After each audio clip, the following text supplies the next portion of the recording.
Alright, what's going on everybody? This is Nima T. In this video, I'm going to talk about how you should save every project in FL Studio.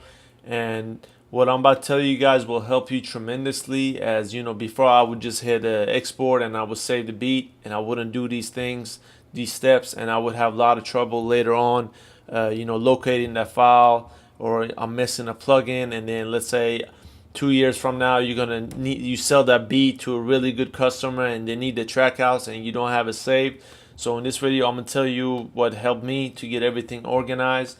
So what you want to do on your first, this is like after you're done doing your mix and you're ready for export, this is what you should do. You want the mix to be somewhere below 0 dB. You don't want it to be peaking at max. So preferably -3 dB is best.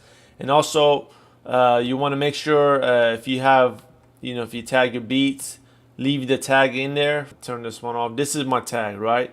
So on the first save that I'm going to do a WAV file that's mixed, no compression.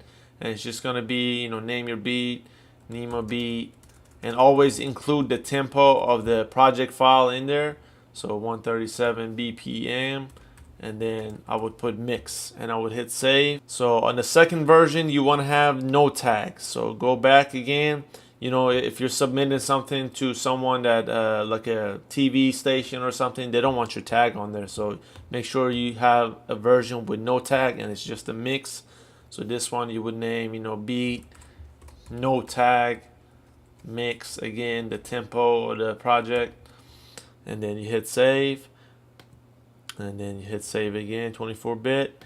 Now, when you're doing this, while you have your tags off and you have the compression off right here, go ahead and do a track out. Now, you want to always do your track out with no compression. So the whole purpose of this track out is, for if you have a different engineer working on it, you don't want to have any compression on it. So go ahead, make a new folder and call this track out folder with your beat name. So beat 1, and then maybe the tempo, or your name, Nima T, and then you hit create, right?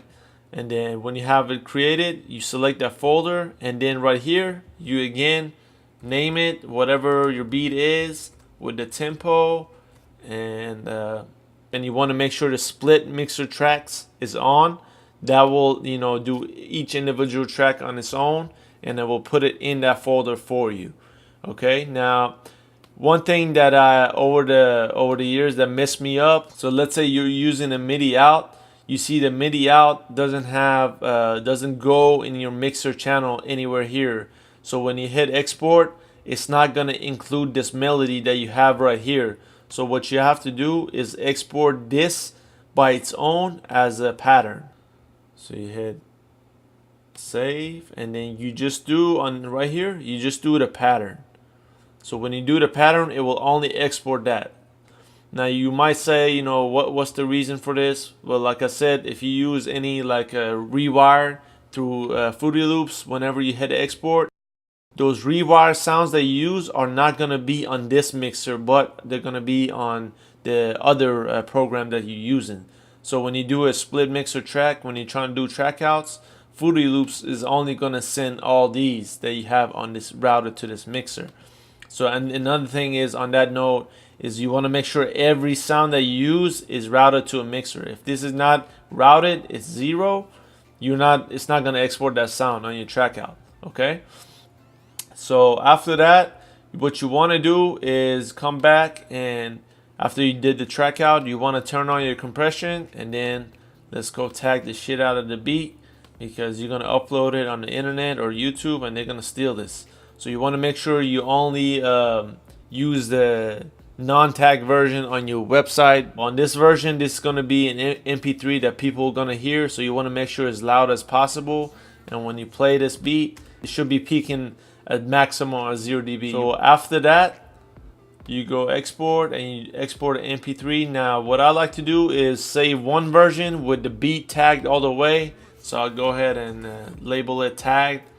And then my name, blah, blah, blah, and I hit save. And also I do one version where I only have one tag, and this is like a good way to kind of send your beat to somebody. After you've done everything you possibly could, you got the 2 WAV files, one tagged, one not tagged, two MP3 files, both with, you know, compression on there, one tagged all the way. You want to go ahead and export everything as a zip loop package. And what this will do is put all the sounds that you use right here, it will put it all in one folder.